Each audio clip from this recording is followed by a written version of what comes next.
So it's about the same. I mean, silver's more volatile. People navigate to it because, well, a certain group of people. There's people who gravitate to gold, and there's others who go to silver.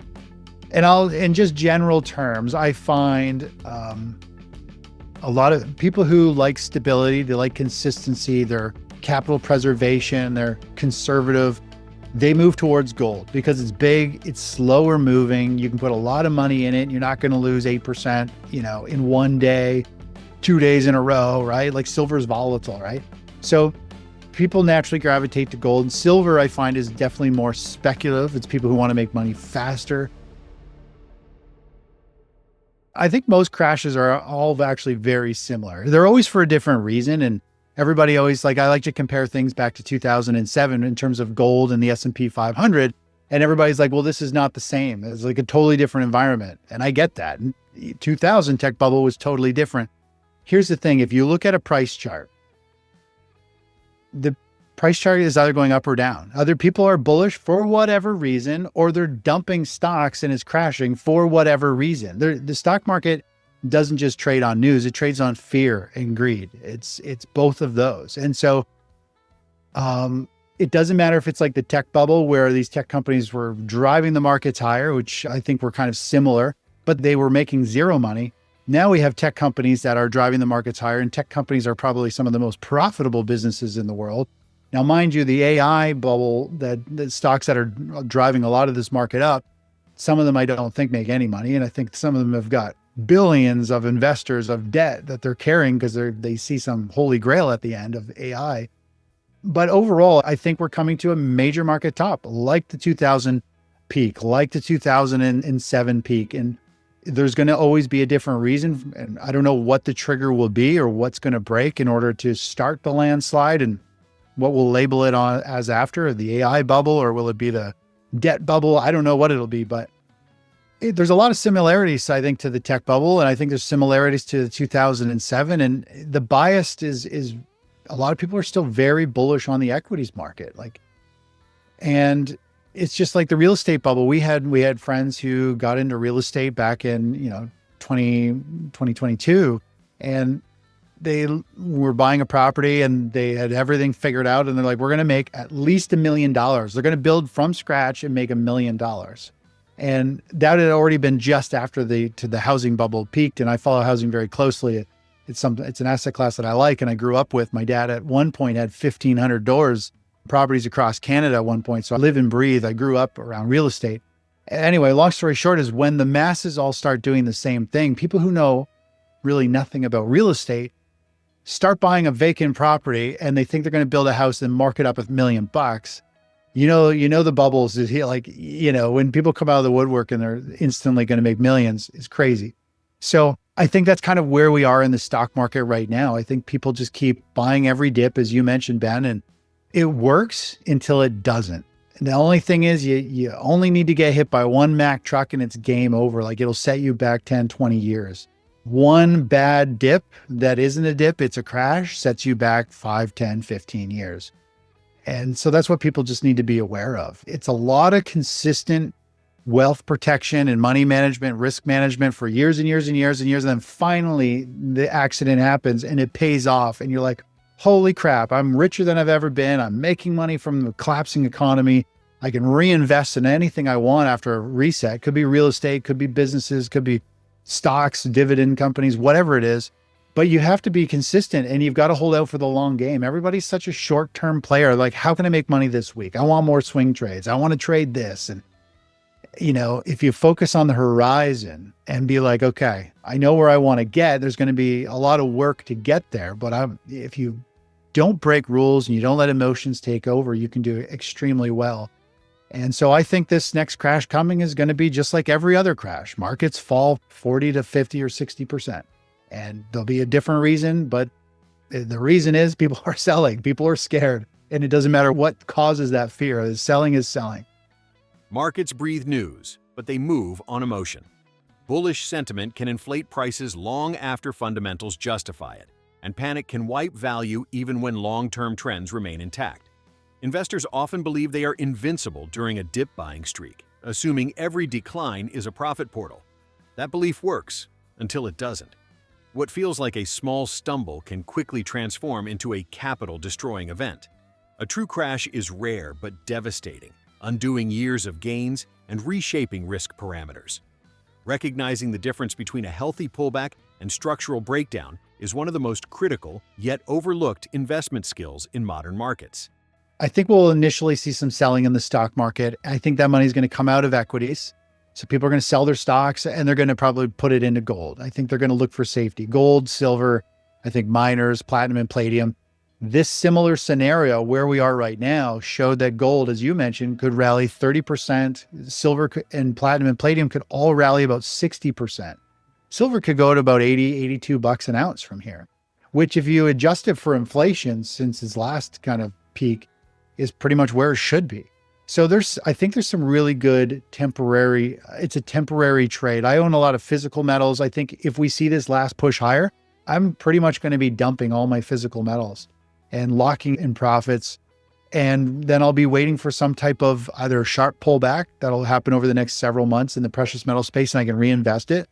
Maybe those metals will trade sideways for several years and I can use that money elsewhere until it starts another uptrend and then I can just reinvest back into that space. But gold and assets in general can go dormant for a very long time, years and years and decades. So I don't want to just hold something for the sake of holding it. I want to hold it if it's going up in value. If it's not, I'm going to go find somewhere else that pays a return. If gold was to go sideways for 4 years after it, say, tops out at $5,200 an ounce, I'd much rather just put it somewhere into a savings account and earn 4.5% or something, 4.25%, and have no downside risk than put it in somewhere where it could fall and I could lose that over in a week. And because gold doesn't pay you anything, right? Like it costs you money to store gold. So it really comes down to how efficient you want to be and how long range focused you are. Everything I do is pretty boring. It's conservative, it's controlled. We have rules and systems in place. Whatever happens, it's not a surprise for us. It just triggers a trade. Either we lock in some partial profits or we close out a trade, protect our portfolio. So there isn't any real emotional surprises. If you follow my strategy, it's not like you're trading stocks and you're riding that roller coaster and you're having fun. Like trading is highly addicting. It's like gambling. It's like the rush from trading is second to none. That's why I got into it initially. I used to day trade. I used to run a futures day trading chat room.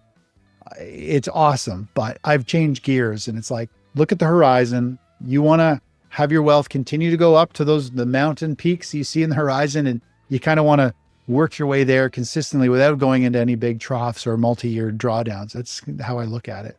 Asset bubbles always attract late adopters who believe wealth creation is fast and predictable. Real estate mania peaked in Canada by 2022, yet excitement surged afterward, pulling inexperienced buyers into grand plans based on unrealistic valuations. The same psychology echoes in equities today. Many investors fixate on surface differences between eras, profitability, monetary policy, innovation, and ignore the deeper telltale signal. When the crowd praises the trend as effortless and risk-free, a cycle top is near. Risk isn't proven during the boom, it's exposed on reversal. When too many people adopt the same playbook, systemic fragility quietly builds beneath. Yeah, I think a long-term investor, I kind of feel like sitting on your hands at this point is kind of the play. Like I love real estate. I've been actually looking at some farm properties. And I had this conversation with my best buddy this morning. I'm like, man, we've finally found one that we need a trifecta. The house has to be amazing. My wife loves a beautiful house and so do all of us. I want the property for the kids because they grew up in the country. We've got dirt bikes and stuff and golf carts. My daughter horseback rides. So I want a property where we can rip around the woods and trails and fields. And I want a big workshop. So I kind of have that trifecta. And then I kind of found one. It's only 11 minutes from where I am today. I was like, I know the property. My daughter used to work there. And I told my best buddy this morning, I'm like, it doesn't quite fit the three things. The house is kind of like a tear down, or it needs like hundreds of thousands of put into it. And it's still not what we want. And he's like, Chris, you got to follow your own advice. He goes, there's like a reset coming. He's like, and you say this all the time, like eventually there'll be so many places for sale. The prices will be fair value. You can pick the one that actually fits everything. And he's like, you have everything you need right now. Everybody's got everything good going on. He's like, just hold off until you find the perfect one. And so it was good to hear my own voice echoed back to me because I'm always pushing it out. And it's easy to get caught up in the emotion. So now I've like taken that back seat, and I closed all my real estate windows this morning on one of my browsers. I'm like, okay, I'm done. I'm not looking for anything right now. I'm just going to focus on what I have and enjoy it and improve my little workshop I have now. And so I don't know where I was going with that question, but yeah. Wealth is rarely built quickly, but it can be destroyed instantly. Skilled investors spend years safeguarding capital with structured risk and money management, setting rules before emotions arrive. The reward for patience is optionality. When the system breaks, the prepared can reinvest with clarity into assets priced at true value. Capital preservation feels dull in rising markets, but it becomes a superpower in downturns. Those who protect purchasing power during storms unlock generational advantages during resets. Market cycles reward the consistent, not the impulsive. The richest opportunities often emerge after collapse, not during the climb. But survival always comes first. This is similar to your last question. I remember what it was now. You're like, if I had to give somebody some advice, like new to what would you do with your money, right? And so this is, I think, the same answer. And I'm helping this other young boy with the same scenario. He's a Gen Z. That is, preserve your capital, learn as much as you can until you know crystal clear that there's a good choice. Don't just go swinging at a trade. Don't go buy crypto. I don't care how many friends you have done it and made money. Like, it has to make sense to you. You need to know something inside and out. And so, for example, I have this, he's 18. And so him and I have been chatting for several years, and he's like, what can I do? I want to be like financially free. And so the one solution that we've gone over many times, and we've looked up real estate properties together, I'm like, find a really affordable duplex or a triplex, a little tiny one, a little house. Ideally, wait for the market to be soft so you get like fair value, or what I would think would be undervalued market. So we need this like financial reset. So save up your capital. It doesn't matter if it's just in a savings account. I think knowledge is power. And when you have the proper knowledge, that means you can make even small amounts of money work exceptionally well. You don't always have to risk your money to make money. If you hold your money and don't risk it, you hold it in the bank, you earn interest while you're learning, to find the opportunity and the right time to invest into something, you can turn a small investment into something like unbelievable. So I would say for people, like, I think real estate's still way overvalued. Stock market's overvalued. Precious metals, I think, have one last push higher, but it's a trade. I think it'll fizzle out and prices will be below where we are right now, potentially this time next year, or sharply lower, maybe even. So I think preserve your capital and figure out what kind of investment you want that fits your lifestyle. So, like, for example, if somebody was to save up some money and look for their first piece of real estate. I like real estate because you get huge leverage on it. You get like, a mortgage, you only put down like 5 or 10%, depending on if it's your first time home. If you're a first time home buyer, you get all this leverage, all this money. And if you buy a duplex or a triplex, and especially if you're young, you move into one half and then maybe like room up with a buddy. So like your cost is even cheaper. And then you rent out the other one. And then eventually, as you become wealthier and you have more money, not only does your home value go up on average, 8% every year over the long run, but then you can eventually like probably go buy another property, a nicer duplex or a triplex or something. You can move to a nicer one and then rent out the other one. So you have these multiple streams of income. And the nice thing about like a duplex, triplex, or quad is they're pretty affordable.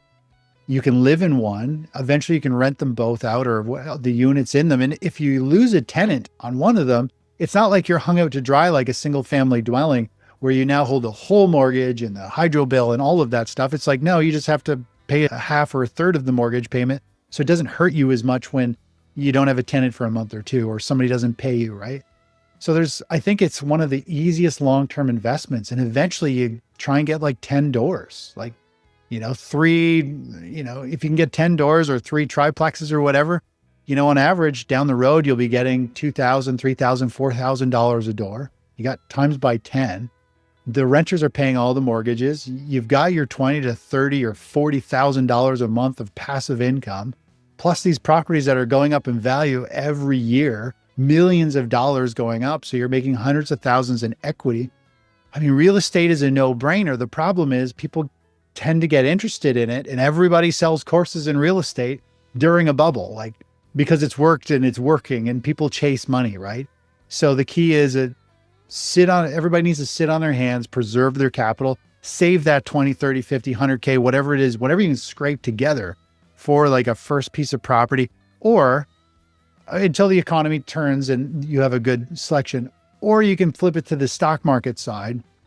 And this is one thing that I did as well, was after the 2008 crisis, I moved all my money into a dividend ETF. I'm in Canada, so I bought a Toronto Stock Exchange listed ETF, and it just pays high dividend. It was paying 16% return because the stock prices and the fund price dropped so fast. Everybody's still paying their dividends. The dividend amount is huge in terms of the share price because all these companies fall. So you can literally just roll into a dividend. I'm not a fan of owning dividend stocks now because they're going to get hit very hard. But at the beginning of a new cycle, if you have the patience, the mindset, the long-term game plan to invest your money into the stock market, ideally stock market and real estate, at the beginning of a new cycle, you get huge yields plus the upside. Like that dividend stock went up, the ETF went up about 100% over a year and a half. Plus I'm making 16% every year that I hold it on my initial investment. So there's a lot of ways to make really good money. Even if you don't have a lot of money, the key is you need to do it at the right time. If you bought real estate in the last year or two or three, it's going to be a long time before you're back up and like you're seeing huge gains in it, right? So I don't know, those are the things I would invest in, is like save your money, educate, find out what fits your personality. I grew up around real estate, so I'm very comfortable with it. Real estate is, you can live in it, you can rent it out. It gives you need home and shelter, right? Like it's one of our deepest needs is home and shelter. And I think also, investing in the stock market after a cycle low, but people like to pick bottoms, a little pullback, and people are like, oh, this is an opportunity. And it is in most cases to buy the dip, but eventually we're getting closer to, it's not a dip anymore. It's going to be the crash, and you're going to literally have bought on a dip, but it's going to crash a lot lower. So yeah, I'd be patient. Money doesn't grow on trees. It doesn't happen very quickly. It takes a long-term strategy to pay out really well. And that way, when it does pay out, you've got a foundation that you can be proud of, it's not risking, you're not over leveraged in any way. So that's how I would go about it. When equity sentiment finally fractures, capital tends to migrate into perceived stores of safety. Monetary metals historically attract flow early in systemic stress. Silver adds a layer, gold does not. Industrial demand. Strategic investors view metals not as static keepsakes, but cycle-driven instruments, held when momentum and flows converge, rotated when conditions stagnate. In inflationary or currency stress periods, both metals and miners can outperform dramatically in early wave surges. But once the metals finish their initial burst, capital should work, not sleep. Safety is the bridge, not the destination, toward long-term reinvestment into high-yield assets at cycle lows. So it's about the same. I mean, silver's more volatile. People navigate to it because, well, a certain group of people. There's people who gravitate to gold, and there's others who go to silver. And in just general terms, I find a lot of people who like stability, they like consistency, they're capital preservation, they're conservative.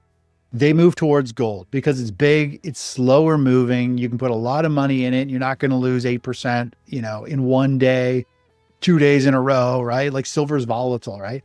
So people naturally gravitate to gold. And silver, I find, is definitely more speculative. It's people who want to make money faster.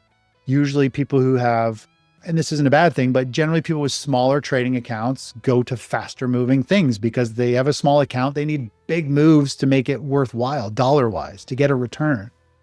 And so we've all gone through this phase. I blew up 3 trading accounts trying to do just that.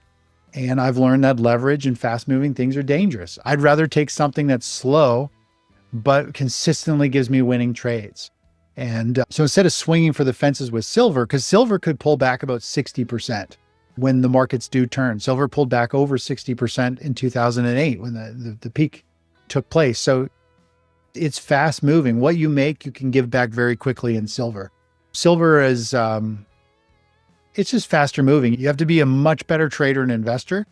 Faster moving things also trigger much stronger emotions. It'll make you want to chase it and buy it later because you're like, oh my gosh, it's moving. I need more, or I'm buying it now because everybody's got it but me and it's up huge. And then, of course, it'll also make you sell out near a low after you've taken a huge loss. So faster moving things, not only do you need to be a better trader and have a better strategy, but you also have to have much more emotional intelligence. You have to be able to control your emotions and be like, holy crap, I feel like I'm missing out, but stick to your strategy. You need the discipline. And most people can't control their emotions when it comes to the markets. And they definitely don't have the discipline, because emotions throw our discipline right out the window. And that's what I focus on. I mean, I try and help every day my subscribers to my newsletter. I try to mentally prepare them through my videos and my updates, saying like, you're probably feeling like this. You don't need to panic. This is totally normal. This is what we're doing, and this is why we're doing it. And if we do this, we're good. But if you jump out the window because you're emotional, it's going to hurt. Like, it'll backfire. So yeah, that's it. Investing success is less about tools and more about temperament. Faster-moving assets trigger stronger emotions, inviting FOMO, overtrading, and impulsive exits, traps that historically erase portfolios. Discipline is the differentiator when emotional pressure peaks. True cycle winners are those who trade when clarity exists, not simply when movement does. Emotional intelligence, patience, and system-based investing create repeatable outcomes. The next crash will carry a fresh storyline, yet the mechanics of selling will look familiar. Fear spreads, confidence breaks, and markets reset violently. The greatest winners are those who avoid emotional surprise and enter opportunity prepared, not rushed.